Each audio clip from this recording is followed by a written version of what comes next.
Hey, what's going on, guys? I'm back here with Fallout 86, and we have another hand. This one was submitted by someone in our Discord group, so let's get right to the action here. 2-4 game with the straddle on. Under the gun goes ahead and limps, and it's on us, so pretty easy decision here, I think. We should definitely be raising this hand. I wouldn't mind limping behind with hands like low pocket pairs here, maybe some suited connectors, but even those you can definitely go ahead and raise as well if you want, and take the initiative. But I think again, doing some limping with like the weakest parts of our range here just to see it flop is going to be fine too. But obviously, Jack 10 suited is way too strong to be limping behind.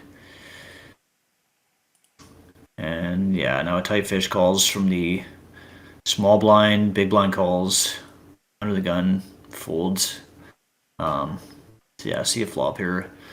It's check to us. What do you think here, Fallout? First decision. We flop a pair. That's always good. Uh-huh. But playing against two opponents, I definitely want to bet polarized on this texture. So a lot of middling type hands should be in our checking range. And we also don't need a lot of protection. We also have a jack, so the only really bad card is an ace on the turn, right? All the other cards are okayish, even a king. So I think with our second pair, we definitely want to pot control here. Value betting is to lose, and this hand is definitely too good to turn it into a bluff. So I definitely like a check on this texture. For sure. Let's see what Hero did. And he also elected to check. I really like this. Turn is a 6, shouldn't change too much. And yeah, VIP checks, other VIP checks.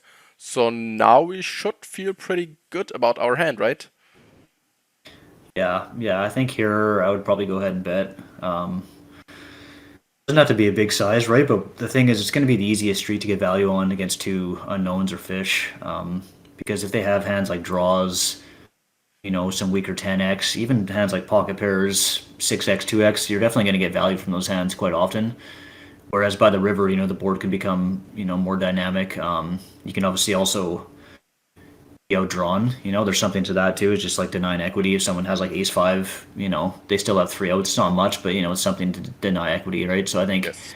those combined factors, I don't mind a bet here of like 40% half pot. It's fine to check as well, but I think I'd rather bet and anything better like ace 10 plus. I'd just bet all the time. King 10 plus type of hands, I would just always bet because yeah, you can actually even with a hand like ace 10, you can probably get two streets as well from weaker players. Um, so yeah, I think just going ahead and bet here like 40% or so would be fine. Yeah, I agree. Even a smaller bet is totally legit, right? We are multi-way. We are going for thin value. So even a one-third pot size bet is totally legit against two VIPs. And I think the beauty on the turn is that you never get check raised light. The VIP is never check jamming a draw. And also when he has a strong hand, so a hand like ace queen or king queen or queen 10, he's just value betting. If he has sixes, he's just value betting the vast majority of the time. So no need to be afraid of getting check raised. When they are check raising, they just got it. So we have a super easy laydown. But they will call with so many bad hands, and you mentioned it.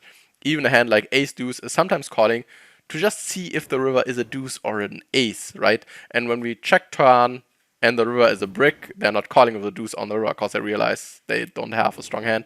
But the idea is they want to outdraw us, right? They want to just hit one of their outs, and that's why I also think it's super beneficial to just bet turn against two VIPs.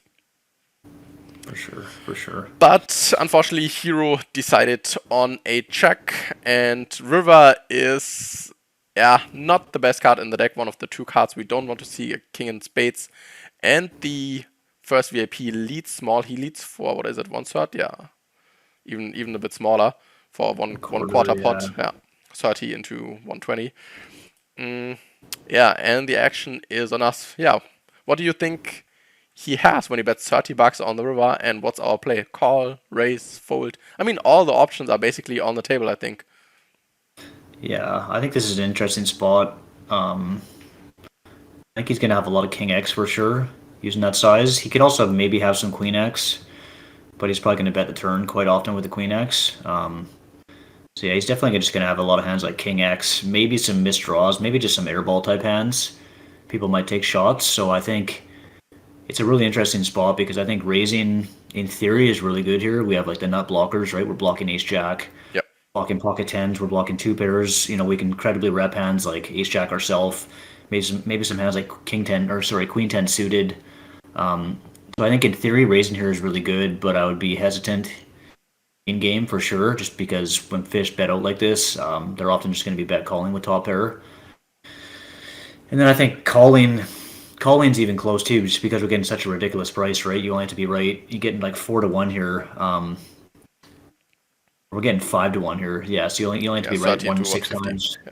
Yeah. Yeah, you only have to be right 1 in 6 times, which it could be the case, right? If he's just totally airballing it here. So I think calling's not the worst either, just flicking in a call. But yeah, it's a tough spot to be honest. It's a tough spot. What do you think? I think when he is a little bit splashy or he has not a clue how the game really works, then I think calling is out of the question. We always have to call Yeah, because we get such an awesome price.